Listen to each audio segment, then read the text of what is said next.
오늘 본문의 말씀을 통해서 성도를 위하는 연보라는 제목으로 함께 하나님의 말씀을 나누도록 하겠습니다. 성도를 위하는 연보라는 제목입니다. 세상 사람들이 교회를 바라보는 시선 가운데 가장 안타까우면서도 또한 한편으로는 가장 악질적인 그런 시선 가운데 하나는 교회가 돈을 밝히고 또 돈 때문에 전도하고 선교한다라는 그런 이야기입니다. 신실한 믿음의 공동체 안에 있는 성도라면 이 이야기가 얼마나 어처구니가 없는 이야기인지를 알고 있겠지만 교회 밖에 있는 사람들 혹은 이제 막 신앙생활을 시작한 초신자들에게는 헌금과 관련된 이런 이야기들이 큰 시험거리 혹은 이야기거리가 되곤 합니다. 그러나 그럼에도 불구하고 많은 강단에서 헌금과 관련한 이야기를 하는 것이 참 쉽지가 않습니다. 성경대로, 말씀대로 설교를 하고 가르쳤음에도 불구하고 여전히 삐뚤어진 시선으로 보기도 하고 심지어는 헌금을 더 하라는 이상한 태도로 받아들이는 일이 생각보다 많이 있기 때문입니다. 저 역시도 마찬가지입니다. 만약 오늘 본문의 말씀이 아니었다면 굳이 저도 여기에 대한 말씀을 전하지 않았을지도 모릅니다. 사람들의 오해를 불러일으킬 수도 있는 세상 말로 하면 소위 위험 부담을 할 필요가 없기 때문이죠. 그러나 그럼에도 불구하고 동시에 헌금과 관련한 말씀은 참으로 중요합니다. 교회 안에서 지속적이고 또 반복적으로 해야 할 말씀 가운데 하나입니다. 왜냐하면 헌금에 대한 생각과 태도를 바꿀 수 있는 길은 너무나 당연하게도 여기에 대한 말씀을 계속해서 가르치고 배우는 것밖에 없기 때문입니다.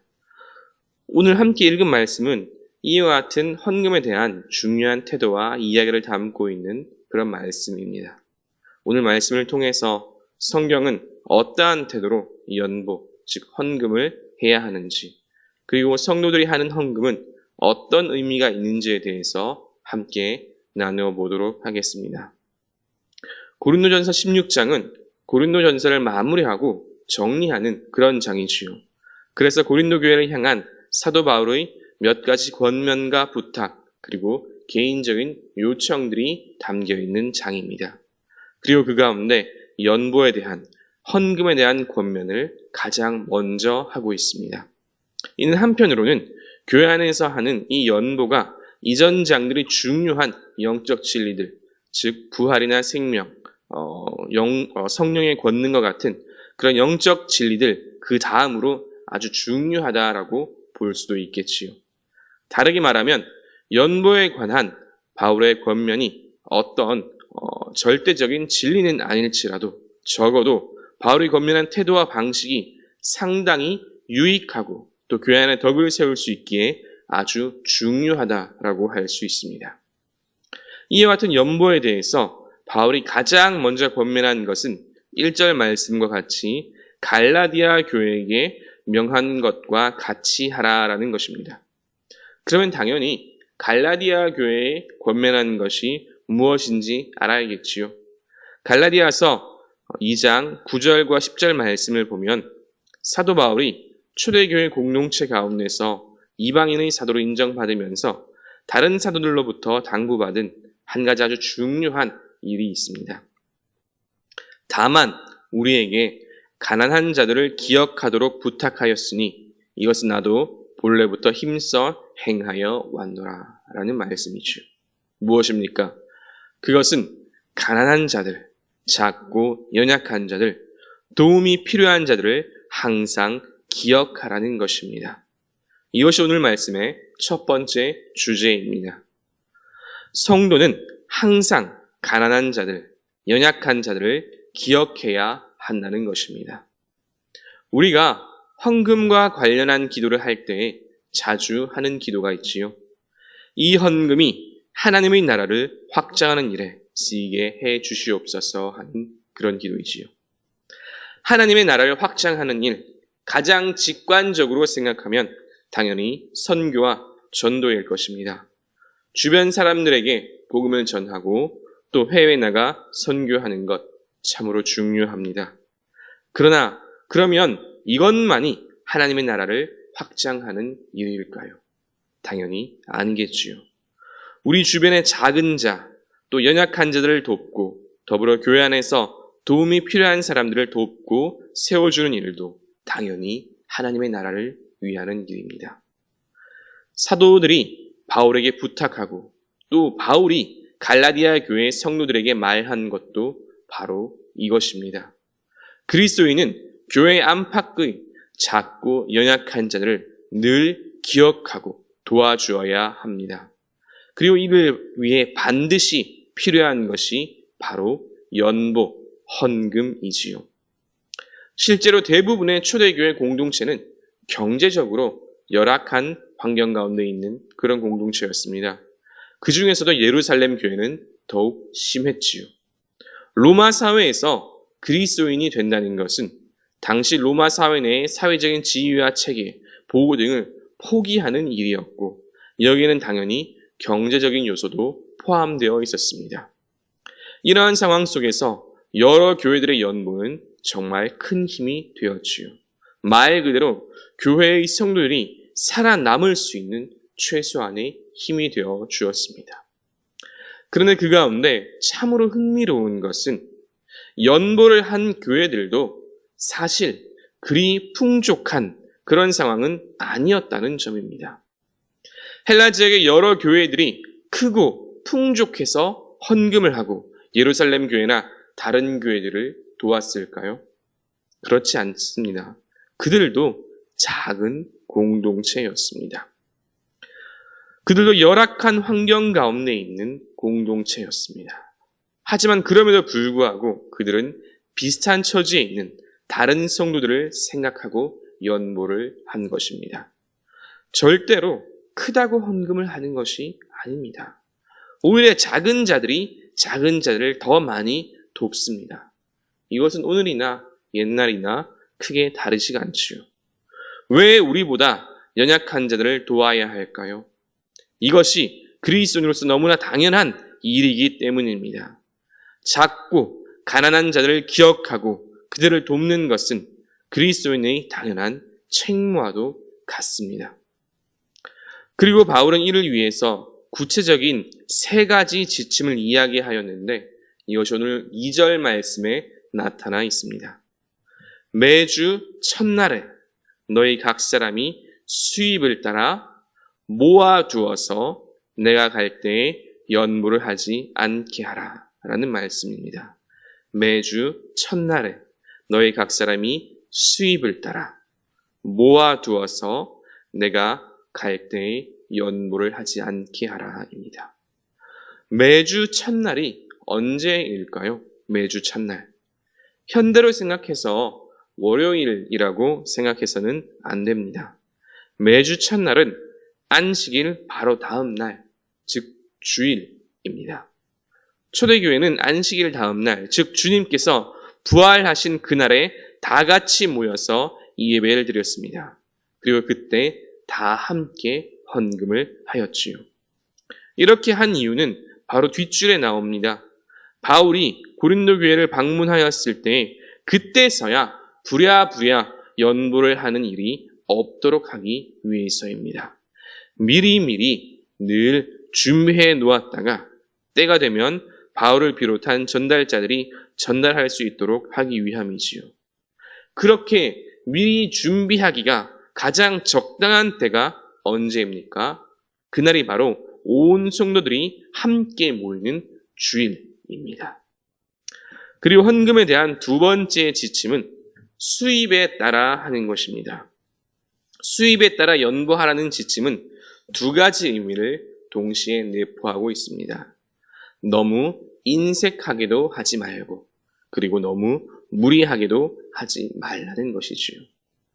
한국의 성경에 수입에 따라 하라는 문구의 헬라 원어는 직접적인 그 의미는 형편에 따라 하라는 말씀입니다. 연보는 어떻게 해야 할까요? 말씀처럼 형편에 따라 하면 됩니다. 이렇게 말씀드리면 어떤 분들은 이렇게 또 반문하기도 합니다. 너무 모호합니다. 차라리 그냥 기준이 딱 있었으면 좋겠습니다. 라고 말이죠. 이렇게 생각하시는 분들께 칼빈은 이렇게 이야기하기도 했습니다. 수입으로 번역된 단어는 계속해서 잘되고 형통하다는 의미를 가진다. 즉, 각 사람은 하나님께서 자기의 주신 복을 따라서 그 수입을 가난한 자들을 위해서 헌금해야 한다. 다시 한번 말씀드리겠습니다. 수입으로 번역된 단어는 계속해서 잘되고 형통하다는 의미를 가진다. 즉, 각 사람은 하나님께서 자기에게 주신 복을 따라서 그 수입을 가난한 자들을 위해서 헌금해야 한다. 무슨 말입니까? 주신 복을 따라서 가난한 자들을 위해서 자신의 수입을 내어놓을 때 하나님께서 그 사람을 계속해서 잘되고 형통하게 하신다는 말씀입니다. 담임 목사님께서 자주 인용하신 말씀이 있죠. 심는 자에게 씨와 먹을 양식을 주시는 이가 너희 심을 것을 주사 풍성하게 하시고 너의 의의 열매를 더하게 하시리니. 아멘. 딱 이 말씀입니다. 주신 복을 따라 심는 자에게는 심을 것도 주시고 먹을 양식도 주시고 앞으로 더욱 풍성하게 주십니다. 즉, 하나님께서 복을 주신 그만큼 열심히 내어놓을 때 그 사람은 계속해서 하나님의 복을 받고 더 잘 된다는 말씀이지요. 그러나 두렵게도 이것을 반대로 말하면 복을 주셨음에도 인색하게 하고 내어놓지 않으면 그 복을 거두어 가신다고도 볼 수가 있겠지요. 자, 그래서 얼마나 해야 할까요? 결론은 주신 복을 따라서 하면 됩니다. 마지막 세 번째는 모아두어서라는 지침입니다. 개인적으로 오늘 말씀을 준비하면서 가장 인상적이고 또 은혜를 받은 부분이 바로 이 모아두어서라는 부분입니다. 오늘 말씀에서 바울이 사용한 모아두어서라는 이 헬러 단어는 쌓아두다라는 의미도 함께 가지고 있습니다. 모아두다라는 의미 외에도 쌓아두다라는 그 의미도 함께 가지고 있지요. 그리고 이 단어는 마태복음 6장 20절의 말씀과도 상통합니다. 오직 너희를 위하여 보물을 하늘에 쌓아두라. 거기는 좀이나 동록이 해하지 못하며 도둑이 구멍을 뚫지도 못하고 도둑질도 못하느니라. 오직 너희를 위하는 보물을 하늘에 쌓아두라. 즉, 너희가 지금 매주 첫날에 그 날을 정하여 주신 복을 따라 내어놓는 그 모든 연보들은 바로 저 하늘에 차곡차곡 쌓인다는 말씀입니다. 바울은 이것을 고린도 교회 성도들에게 가르쳐주고 싶었던 것입니다. 우리가 드리는 헌금은 그냥 흩어 사라지는 것이 아닙니다. 또한 단순히 남을 위하는 자선이나 구제로만 끝나지도 않습니다. 그 모든 것은 우리의 영원한 본향인 저 하늘에 차곡차곡 쌓이고 있으며 성령께서 말씀으로 이것을 보증해 주십니다. 그러니 우리가 헌금에 인색할 이유가 있을까요? 형편을 따라 주신 복을 따라 헌금할 때 먼저는 교회가 세워지고 복음이 전파되며 나아가 하나님은 우리를 더욱 풍성하게 하실 뿐만 아니라 그 모든 것이 하늘에 차곡차곡 쌓이고 있습니다. 만약 이것을 장사라고 한다면 혹은 세상 말로 투자라고 한다면 무조건 남는 장사이겠지요. 지금 이 순간에도 우리의 도움을 필요로 하는 곳은 너무나 많이 있습니다. 제가 우리 주사랑교회를 사랑하는 큰 이유 가운데 하나는 우리 교회가 선교하는 일이라면 힘을 아끼지 않는 그런 교회라는 것입니다. 우크라이나 사태 때에도 산불 피해 때에도 그랬고 이제는 북한 식량과 약품 지원을 앞두고 있습니다. 어떤 분들은 이것을 두고 부담스럽다고 말하기도 하지요. 그렇습니다. 충분히 그렇게 생각할 수도 있습니다. 그럴 때 바로 형편을 따라 주신 복을 따라 하시면 되는 겁니다. 그런데 이렇게 작고 가난한 자들, 연약한 자들을 도울 곳이 많다는 것은 다르게 말하면 그 모든 순간들이 바로 우리가 복을 받을 기회이며 그 모든 것들을 하늘에 쌓을 기회라는 말입니다. 지금 바로 눈앞에 복 받을 기회가 주어져 있고 하늘에 쌓을 기회가 주어져 있는데 이를 눈앞에 두고도 포기하시겠습니까? 주신 복을 따라 그리고 앞으로 주실 복을 기대하면서 하시는 저와 여러분 되시기를 주님의 이름으로 축원합니다. 이제 말씀을 정리합니다. 오늘 말씀은 고린도 전서를 정리하는 말씀으로서 고린도 교회를 향한 바울의 권면의 말씀 가운데 하나입니다. 그 중에 연보, 헌금에 관한 말씀을 함께 나누었습니다. 그리스도인이 신앙생활을 하면서 항상 기억해야 할 것 가운데 하나는 우리보다 힘들고 어려운 이웃들, 작고 연약하고 가난한 자들을 항상 기억해야 한다는 것입니다. 그들을 늘 염두에 두고 도와야 합니다. 이것은 그리스도인으로서 당연히 감당해야 할 영적 또 공동체적 사회적 책임입니다. 그리고 오늘 말씀은 이와 같은 자들을 돕기 위하여 세 가지 구체적인 지침을 말씀합니다. 첫째, 나를 정하여 미리 준비할 것. 그리고 이것을 위해서 가장 용이한 날이 바로 주일이지요. 우리가 주일에 다 함께 예배드리며 함께 헌금을 하는 이유가 바로 이것입니다. 둘째, 형편을 따라 주신 복을 따라 하면 됩니다. 굳이 무리하지도 말고 또 너무 인색하게도 하지 말고 그저 주신 복을 따라서 감사함으로 내어놓을 때 하나님은 씨와 양식과 앞으로 더욱 풍성한 것으로 주실 것입니다. 셋째, 우리가 모아두어 한 이 모든 헌금은 모두 하늘에 쌓입니다.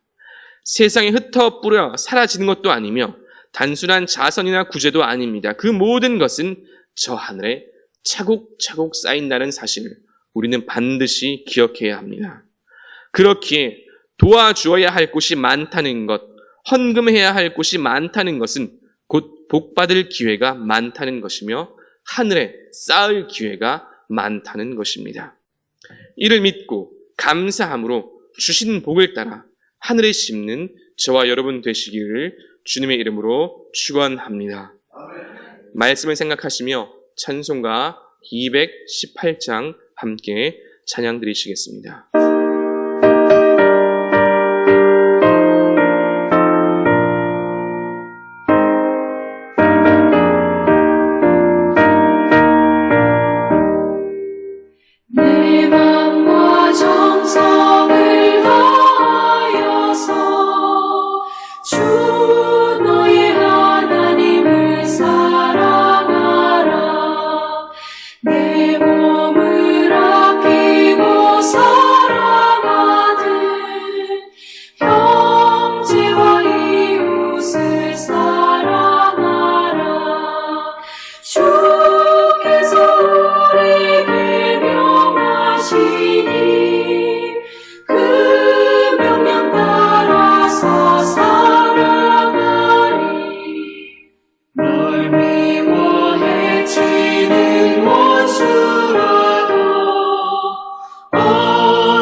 이제는 우리를 구원하신 예수 그리스도의 은혜와 아버지 하나님의 크신 사랑과 언제나 함께 하시며 인도하시는 성령 하나님의 교통하심이 항상 가난하고 작은 자들을 기억하며 또 주신 복을 따라서 감사함으로 하늘에 심고 쌓길 원하는 모든 주의 자녀들과 그 삶 위에 이제로부터 영원토록 함께 하시길 간절히 축원하옵나이다. 아멘.